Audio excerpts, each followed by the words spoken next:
भोले जी और माता पार्वती जी के कमल चरणों में घुट चुके गोड़ लागतानी हमार प्रणाम स्वीकार होखे। माँ जगदम्बा भवानी के कमल चरणों में गोड़ चुके गोड़ लागतानी हमार प्रणाम स्वीकार होखे। सब देवी देवता के कमल चरणों में गोड़ चुके गोड़ लागतानी हमार प्रणाम स्वीकार होखे। स्वर्गीय हरिंदर भैया और नीलम दीदी के कमल चरणों में गोड़ चुके गोड़ लागतानी हमार प्रणाम स्वीकार होखे। सब गुरु भाई बहना के कमल चरणों में गोड़ चुके गोड़ लागतानी हमार प्रणाम स्वीकार होखे। आशीर्वाद की चाहना बा। देखिए गुरु भाई बहना, हम बहुत ही सुंदर भोले जी और माता पार्वती जी के चर्चा कथा के माध्यम से आप लोगों के यूट्यूब के माध्यम से सुनाए जा रहा बाणी। तो एक कथा के हमरे पूरा सभी सुनब। कथा कबो आधा अधूरा नहीं सुने के चाहिए। कथा आधा कथा सुनने से परम पिता परमेश्वर और माता पार्वती जी के अपमान होला और आप लोगों के पूरा ज्ञान भी ना मिल पाई। अब कथा में का रहस्य छिपल बा कुछ भी नहीं पता चली आप लोगों के। तो जब कथा के पूरा सभी सुनब तब कथा के आनंद आई और कथा के रहस्य के बारे में भी आप लोगों की पता चली कि कथा में का रहस्य छिपल बा। ये कथा ये सास बहू के है, बहुत लोकप्रिय कथा बा। संसार में सब बहू ऐसे ना बड़ी, एक से एक बहू बड़ी जौन की बेटी जौन काम बेटी ना कर पाई वो काम बहू करके दिखा दिली। तो देखी कथा में बहुते नाज बा कि बहू कितनी अच्छा बड़ी। जब कथा पूरा सुनब तबे आप लोगों के आनंद आई। इस सास बहू के कहानी है। कहानी अगर हमारा आप लोगों के अच्छा लगी तो कमेंट जरूर करब और हमारे जो चैनल पर नया हुई वो हमारे विधाता ज्ञान चैनल के सब्सक्राइब कर दी ताकि सुंदर कथा आप लोगों के पास पहुंच जा सके। तो देखी गुरु भाई बहना, एक भोले जी के शिष्या रही गुरु बहिना बड़े प्रेम भाव से भोले जी और माता पार्वती जी के पूजा पाठ करत रही। अब भोले जी के दया से सब कुछ उनके बेचारी के रहल, धन दौलत के कोनो चीज़ के कमी नहीं रहल। भगवान एक ठो बेटा देले रहनी। बेटा भी बहुते गुणकारी रहना। जब सियान हो गई तो गुरु बहिना का कोई अपन बेटा के विवाह कर देली। आ जौन बहू अली जब कहल जाला साक्षात लक्ष्मी आयल रही घर में। इतना प्रेम सास बहू में रहे कि एक मिनट आँख से ओझल नहीं होखे लोग। दोनों जनी आपस में बड़े प्रेम से रहे लोग। गुरु बहिना के बहुत आनंद आवे और भोले जी से जब भी शिव चर्चा में जा तो कहे हे पिताजी आपके दया भाव ऐसन बा कि परिवार में सब आनंद खुशी से बा। ऐसे बढ़ के धन दौलत के जरूरतें नहीं खे। परिवार तो धन होला।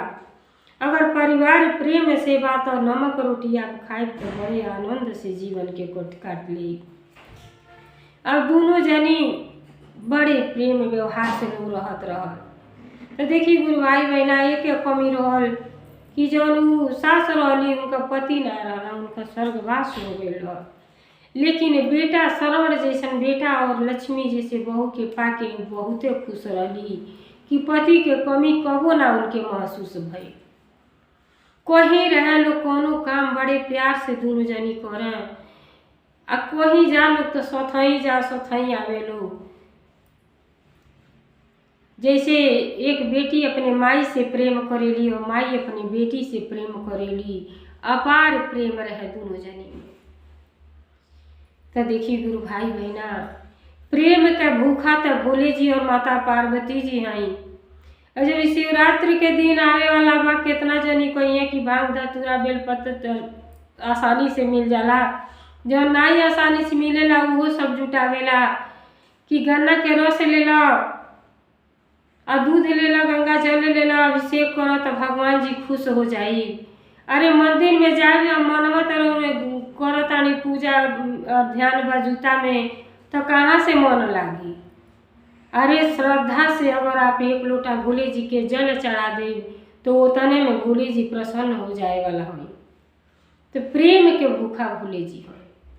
आ ऊ प्रेम उ गुरु बहिना के घर में रहल कि आनंद में से जीवन लोगन के कटत रह।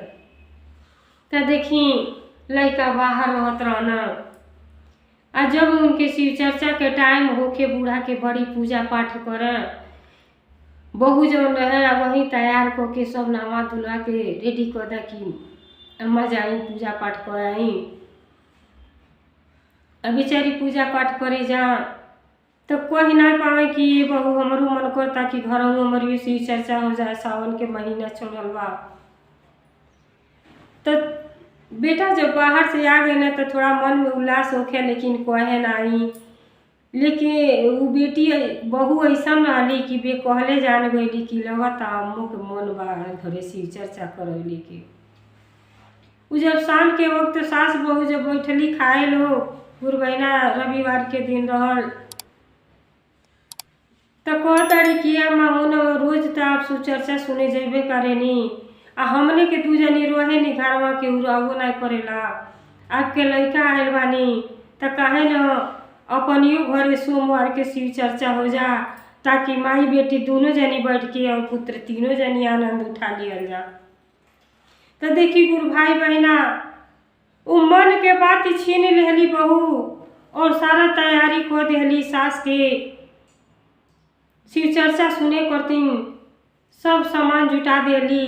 बेटा से जौन बेटा रहना उनसे उनका पत्नी कहली कि देखी पूजा में कोनो चीज़ का कमी ना होखे, और अम्मा जौन है बड़ा विधि विधान से पूजा पाठ करेनी, तो हमें सहयोग कइल हमनी के काम बाटे।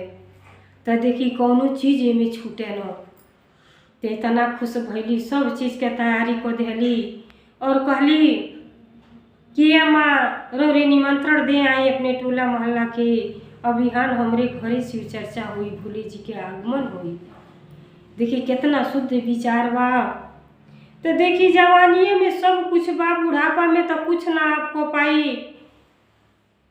यही खातिर जी ज्ञानी बा, जी होशियार बा, वो शुभ मुहूर्त में उठला। बार बार हर कथा में हम यही समझाने की कोशिश करेनी कि शुभ मुहूर्त में उठल काम भी जल्दी हो जाला, और अपने करतीन भी कुछ भजन कीर्तन आदमी कर लेला। जब आप 8 बजे उठब तो कौनो काम ना कर पाई। हड़बड़ चाय नाश्ता बनौले खैले में तो दिने गायब हो जाए। अगर 2 घंटा पहले अगर आप उठ जाते हैं तो घर के सफाई, शरीर के सफाई, भगवान के सेवा भाव, तीनों काम आपके संपन्न हो जाए। तो यही करतीन शुभ मुहूर्त बनल है, शुभ मुहूर्त में जरूर उठे जाए के चाहिए। दोपहर में आराम कोई ले, लेकिन अपने करतीन तो कुछ जरूर करी गुरु भाई बहना, जरूर करी। ये शरीरिया फिर दोबारा मिली नहीं। ना जानी कैसने कर्म में अच्छा कोयले रहनी सबे की मनुष्य के शरीर पौले बानी, तो भजन कीर्तन प्रवचन सब कुछ सुने के देखे के आँख से मिलता। शायद एक बाद फिर ना मिले तो एक आनंद जरूर उठा लिया। तो देखी बहू इतनी अच्छा रहली, और बेटा बिना कहले माई के लोग समझ गए कि माई के प्रेम भाव सब कुछ तो माइये के पूजा पाठ के दिन है। अरे पहले तो माई बाप के सेवा भाव तीर्थ धाम के बराबर होला। तो श्रवण जैसा बेटा रहना वैसे लक्ष्मी बहू रहली। सब जब तैयारी कर लेली तो देखी भजन के माध्यम से का कहताड़ी, अपने घर ही में चर्चा करा दी राजा जी, अपने घर ही में चर्चा करा दी राजा जी, अपने घर ही में चर्चा करा दी राजा जी, अपने घर ही में चर्चा।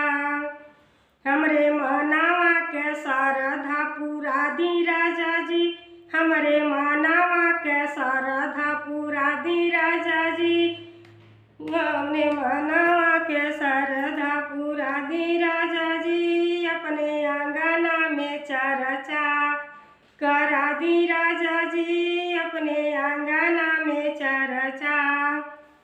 आजन बाजन डीजे लगा दी राजा जी, अपने घर ही में चर्चा करा दी राजा जी, अपने घर ही में चर्चा। आजन बाजन डीजे लगा दी राजा जी, अपने घर ही में चर्चा करा दी राजा जी, अपने घर ही में चर्चा। हमरे मनवा के श्रद्धा पूरा दी राजा जी, हमरे मनवा के श्रद्धा पूरा दी राजा जी, अपने आंगने में चर्चा करा दी राजा जी, अपने आंगने में चर्चा। भांग धतूरा बर्फी के भोगवा लगा दी राजा जी, अपने आंगने में चर्चा करा दी राजा जी, अपने आंगने में चर्चा करा दी राजा जी। तो देखिए बहुत खुश रही कि आज हमारे घर में भोले जी और माता पार्वती जी के आगमन हुई। तो हे स्वामी जी तनिको कसर न रहे, सब कुछ जुटा दी और बड़े प्रेम भाव से हमन की आज तीनों जनी एकत्रित होके और आंगन में चर्चा करी जाए। तो देखिए गुरु भाई बहना अब सब चीज़ के तैयारी हो गई। कली माई आपके बैठे के बाद आप भोले जी के मना जुना ली। अब जब चर्चा होके लगल सब गांव के लोग जुट गए, बड़े विधि विधान से जौन बहू रही चर्चा करौली, बेटा भी बैठल रहना, बहू सबके बैठ के अपन आनंद उठावता।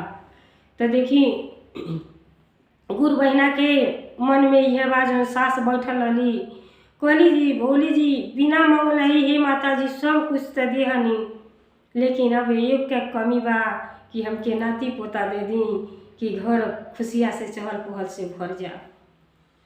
तब अब जब तीसरा पहर हो जाला 3 घंटा तो शिव चर्चा होबे करला। जनता वाणी पहला में नमन, दूसरा में चर्चा और तीसरा में जब दया मांगे के समय आई तब गुरु बहिना मन में ध्यान लगा के बैठल बाड़ी कि हे गुरु जी आप हमारे गुरु हैं, हम आपका शिष्या हैं, हम शिष्या को रहम करब कि हमरे बहू के गोद भर दी। ये घर किलकारी से गुज उठे हंसी से कि नाती हमरे घर में घूमे फिरे। अब यह मन में आस लगौली तो जनता बानी जे सच्चे दिल से भगवान से मांग दे तो सब कुछ देव करती तैयार हो जानी, भक्ते करती तो वो हर हमेशा तैयार रहेनी। बड़ा विधि विधान से पूजा पाठ हुई। ओकरे बाद उनके नाती भी भइल। जब नाती हो गई ना तो फिर शिव चर्चा करौली, बढ़िया से चर्चा उर्चा करा के जैसे बरही निकासन होला फिर बहिना चर्चा करौली और चर्चा करा के जौन बेटा रहना बाहर कमात रहना, और बेचारा बाहर कमाए चल गई ना। जब बाहर कमाए चल गई ना तो जौन सास बहू रहली कहीं अकेले कहीं नहीं जानो, कहीं जाए के रहे तो जैसे महतारी बेटी कहीं तैयार होके जाली तो कहीं जानो तो एक दूसरे के अलग होके ना, दोनों जने साथे में जानो। अब जन गुरु बहिना रहली उनके नैहरे से फोन आ गई, उनका भाई फोन कैले कि ये बहिना चलो ना इलाहाबाद के नहान लगल बा, चलो उनके नहा आवे के। बड़ी आश्चर्य में पड़ली, कहली कि ये भैया कैसे नहाए जाई, हमन के हमार जौन बहू बेटी बाड़ी हमन के आज जब से आयल बाड़ी आज तक कबो अकेले केहू कहीं ना गइल बा, आज चल जाए तो हमार बहू अकेले कैसे रही है घर में। ये चलब यही शर्त पर कि जब हमार बहू भी हमारे साथी चले। बहू के छोट के बच्चा रहना, लेकिन बूढ़ा के मन ना लगत रहे। कहली का करे के बाद छूटल बड़ा तो सब तो विधाता के देन है, दोनों जाने देख रेख कर लिहल जाई। लेकिन जब उनका भाई रहना वो कहला कि ये बहिना ये नहाने में अब हमन के बूढ़ ठेल बानी जा, हमन के साथे बहू के कैसे लेके चलल जाई, बहू के मन ना भी बहली। जब बेटा आ जाइए तब बेटा बहू एक साथे घूमिए आ नहान कबो भी अकेला नहीं कइल जाला। तीर्थ धाम जेकर भगवान 16 श्रृंगार बनौले रहेला तो पति पत्नी दोनों जनी एक साथे बुड़की लगा के नहाला सब। जब इतना बात जब बहुते समझौने उनका भाई तो बूढ़ा थोड़ा कैसू राजी भइली, कहली अच्छा ठीक है कहता। तो अब बहू कहता कि जाई आप नहाए, लेकिन हम रहब कैसे, आज तक लेते अकेले रहल नहीं। लेकिन जाई कोनो बात ना बे, एक दिन जैते बानी, एक दिन नहैले में लगी, तीसरे दिन तरह घरे आई जाई। अब बेचारी सब तैयारी को देली, कपड़ा लत्ता सब धो देली, बड़ी खूब विधवत पूरी उड़ी बना देली, पुआ हुआ बना के छान उनके घाटी उठी रख देली। और सास जब जा तड़ी नहाए तो देखी गुरु भाई बहना, अब गईली नहाए तो हड़बड़ी में भुला गईली जौन तिजोरी के चाबी रहल, जौन में रुपया पैसा गहना गुड़िया धैले रहली, बूढ़ा वही अलमारिया में लगौले ही छोड़ के चल गईली। और जब निकाले तो निकलने के बाद अचरा में गठिया के या कोने खोसी ले। अब बेचारी जब इलाहाबाद नहाए गईली और जब गंगा जी में बुड़ुक्की मारे जा तड़ी, जब कपड़ा अपन अचरा खोल तड़ी तो देखो तड़ी कि चबिए नहीं थे। अब देखी जेकर इतना अपार प्रेम करत रहली बहू से, लेकिन उनके मन में शंका हो गई कि आइयो दादा हम तो नहाए चली आयल बानी, और चबिया तो लगत आराम वही तिजोरिए में छोड़ देले बानी, आ ना जानी बहू पा जाइ है तो का करी है, कहीं गहना गुड़िया रुपया पैसा तो सब निकाल ली है। अब देखी इतना अपार प्रेम बा, लेकिन मन फिर भटक गई, गोल बड़ी नहाए और ध्यान उनका घोरे बा कि बहू के जानो हमारे सब सामान निकालनी है, तो हमार तो कुछ और रही ना जाए। नहा तो गंगा जी में बाड़ी, जो की प्रेम भाव से नहाए गई, इतना अच्छा विधि विधान से पूजा पाठ करत रही, लेकिन मन वहाँ जाके विचलित हो गई, जैसे बुड़ुकी मारा ताड़ी। शरीर तो वहाँ बा, लेकिन मन घरे बा कि आई हो दादा जौन की हमार सर सामान धोली रही सजी देखत हई, तो ही हमारे नेव को दी है। आज जैसे बुड़ुकी मारो ताड़ी, हाथे में सोने के अंगूठी पहन के गई लली, वो अंगूठी वही में पानी में गिर गई। इसे अजूरी से गंगा मैया के पानी अर्पित कल जाला, जब करा ताड़ी तो देखत है अंगूठिए नहीं। कहली एक तो चिंता रहबे कई, और दूसरा चिंता आई हाथे में के जौन अंगूठी रहल इहो गिर गई। अब बहुते बूढ़ा टेंशन में हो गईली। आई हर जौन उनका बहू रही, दिल के साफ रही, आत्मा में छल कपट न रहल। अब सोचली कि हमार सास आज नहाए गोल बाड़ी, तो भले हम ना गोल बानी तो का कोई जनता बाड़ी आजकल के सब अपने बेटी पतोह के अब हंडी हंडा के जमाना चली गई बा, खत्म हो गई बा। उ सिल्वरी के भगोना भारी भारी सब दे देता, उ का कोई सिल्वरी भगोना में खूब सगरे पानी भर लेली, और सुनले रहली कि गंगा जी में डुबुकी मार के नहाए जाला। अब बूढ़ा पहले के गंगा जल रखले रहली, अब का कोई 4 ढक्कन ओहि में गंगा जल डाल लेली, और डरले के बाद पतुआ ओहि में बुड़ुकी मारत ताड़ी। आ बुड़ुकी मारत ताड़ी तो इतना दिल साफ बा कि मनावत ताड़ी कि हे गंगा मैया हमार माई गोल बानी, हमार सास नहाए तो देख में जैसे गोल मानी वैसे सही सलामत अपने घरे लौटी। उनका देख रेख ध्यान से करब, काहे खातिर कि न बेटा बना न बहू दूसरे के साथे गोल बाड़ी, तो हे माता जी हमरे सास के रक्षा करब कि कोनो प्रकार के तकलीफ न रास्ता में होखे, आ न नहैली में होखे। देखी कितना शुद्ध विचार बा। तो जैसे हमें नाक मुन के अब भगोना में बुड़ुकी मारा ताड़ी, तो जो सास के अंगूठी वो नदी में गिरल रहल, वो गंगा मैया के कृपा से वो अंगूठी भगोना में आ गई। जब भगोना में अंगूठी आ गई, जब नीचे ताकत ताड़ी तो देखो ताड़ी की तो अंगूठी हमारी अम्मा के है, सास के है। अब कहली कि एने ओने कहीं धो दे तो ध्यान उतर जाई, आय अम्मा आइबे तो बेवजह परेशान हो जाइबे। मन बेचारी के साफ रहल, दिल साफ रहल, दिल के साफ होके चाहिए। यही खातिर कहल जाला कि मन चंगा बा तो कठौती में गंगा मैया बाटी। बूढ़ा ओना दूर जाके लेकिन लाभ ना ले पौली, जौन लाभ बहु घर ही में भगोना में नहा के श्रद्धा पूर्वक लाभ ले लेली। अब अंगूठी का कोली अपने हाथे में डाल लेली और सोच रहल बाड़ी कि अम्मा के अंगूठिया कैसे यहाँ आ गई। ये देखिए भोले जी माता जी के चमत्कार है गंगा मैया तो भोले जी के जटा में रहेनी। जितना प्रेम माता पार्वती जी से है उतना ही प्रेम गंगा मैया और भोले जी से करेनी। यही खातिर तो विराजमान है कि बरोबर जटे में रहेनी। अब जब बूढ़ा वहां से चलली तो चिंता तो बनले रहे राय अब लंबा दूरी झट दे आहू लायक नहीं।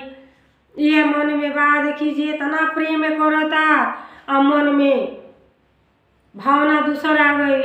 तो यही खातिर कहल जाला कि पूजा जब भी करी सवेरे उठले के मतलब हो गई कि जब हम सभे के सुतल बा आ झाड़ू पोछा कर लेनी आ प्रेम पूर्वक नहा लेनी मंदिर के सफाई कर लेनी तब विधि विधान से पूजा भी हो जाई। आ जब खटपट घर भर उठ गई तो केहू दतवन मांगी तो केहू पानी मांगी तो केहू चाय मांगी तो कहीं लइकवा रोता तो कहीं बुढ़वा के चाय के जरूरत बा। तब बताई भक्ति भाव कब आप कह पाई? ये तरह भक्ति भाव कबो ना हो पाई। अब वहां से जब चलली अली घरे तो जब बहू बाड़ी पानी गरम करके ले ली गोड़ के सेकाई कैली चाय पानी देली कहली अम्मा ठीक से आनंद पूर्वक से पहुँच गई नहीं ना तो हाँ बेटी बहुत कौन तकलीफ ना भइल है। अब जैसे वो बहू पैर धोवा ताड़ी तो से निगाह उनके अंगूठी पे पड़ गई। अब कह ताड़ी कि ये बहू अरे ये तो हमारा अंगूठी है। कहली हाँ माँ जी तो आपे का अंगूठी है। कैसे ऐसे देखनी आप पहिर के जगह जात रहनी है। कहली हाँ बेटी अंगूठिया तो हम पहन के गई रहनी और गंगा जी में जैसे डुबुक्की मारनी बस अंगूठिया वही में गिर गई। तो कहतड़ी कि देखी ना हम तो भगोना में पानी भर के कहनी कि अब यही टाइम हमारा अम्मा नहा तो कब तो हमहू घरे नहा ली हमहू तो नहीं पुण्य के भागीदारी हो जाई। तो जैसे भगोना में बुड़की मारत है तो देखत बानी में अंगूठी आ गई बा कहनी कि हमारा अम्मा भइल बानी तो वहाँ के कौनो तकलीफ न हो के हे गंगा मैया सही सलामत हमारी माई के घरे पहुँचा दे।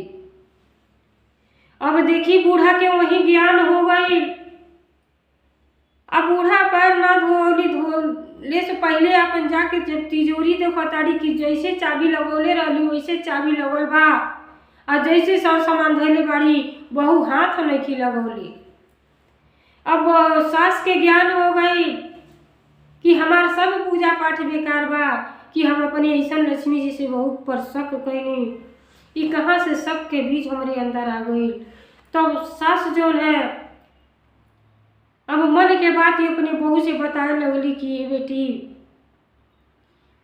हम जैसे बुड़की मरली है हमारे अंगूठी उमे गिर गई तो कैसे अंगूठी तू पा गई।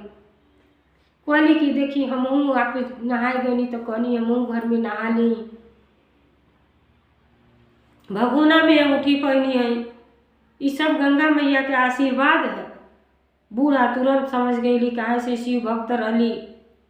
कहली हम अनजाने में बहुत तोरे ऊपर बहुते कुछ शक कैली लेकिन बहुत हमार देवता बाड़ी देवता बाटी हमके बहु माफ कर दो। कहली ये माई का ही दादा रे माई अरे हमके माफी मांगे के चाहिए तो आप काहे माफी माफ कर रहल बानी। कहली ना बेटी ना तू जानता रू अरे वर्षों के तपस्या तो हमारे भंग हो गई क्षण भर में। ई जौन मन बा मन हमार विचलित हो गई और गंगा नहान हमार सफल ना भइल। हम गईनी तो वहाँ लेकिन हमार मन घरे रह कि हमार बहु गलत काम न कैले होकर तो हमसे तो अच्छा हमार बहू बाड़ी की घरे ही नहान तीरथ क के पुण्य कमा ले। तो बेटी तू धन्य बाड़ू आए। जब ऐसी बात जब पूरे गांव जवार के लोग सुनल तो सबके प्रशंसा करे लगल। देखी बहू 100 में 99 बहू ऐसा बाड़ी की जे अपने घर परिवार के खुशहाल रख के चलता सब के उहे ना बा जेकरे दिमाग नहीं बा कि जीवन पौले बाड़ी मनुष्य के तो अच्छा से काटली खटपट में कौनो प्रेम नहीं बा कौनो आनंद नहीं खे। जब प्रेम पूर्वक में से रह के जिंदगी के सहार ले वही जीवन धन्य हो जाए। इस शिव धाम में पहुँच जाई। ते केहू के बारे में बुरा न सोची। अब देखी सब गुरु बहिना कहे लगली कि ये भोले जी, जैसे वो गुरु बहिना के बहू देले बाणी वैसे घर घर में बहू सबके दी कि कलयुग समाप्त हो जा। इस चर्चा कथा कहानी यही से चली रहल बा कि जैसे यूट्यूब के माध्यम से, चाहे कहानी के माध्यम से, चाहे प्रवचन के माध्यम से, जैसे भी आप सब सुनी अमल करी और ज्ञान के मार्ग अपनाई, अपने जीवन के धन्य बनाई जा। और जगह जगह चर्चा होके लगल कि गुरु बहिना के घर में एक गो बेटा श्रवण जैसे पैदा होल बने, आ बहू इतनी अच्छी कि वैसे भी केहू के बेटी ना हुई है। तो देखी यही से कहल जाला कि स्वभाव जितने अच्छा बनाई, अच्छाई तो अन्हारे झलकेला। अब दूध धो दी थरिया में तो रतियों के झलकेला। कोनो चीज अच्छा चीज रात में भी झलकेला, ओकर असर रात में भी देखेला, आ बुरा चीज बुरे होला। तो देखी गुरु भाई बहना, ये कथा हमारा आप लोगन के रोचक लगल हुई तो कमेंट जरूर करो। कोशिश करो कि यही से सुंदर कथा आप लोगन के सुना सकी। कथा के हमें ही विराम देतानी। हर हर महादेव, हर हर महादेव। भोलेनाथ की जय, सच्चे दरबार की जय, 56 कोट देवता की जय। हर हर महादेव।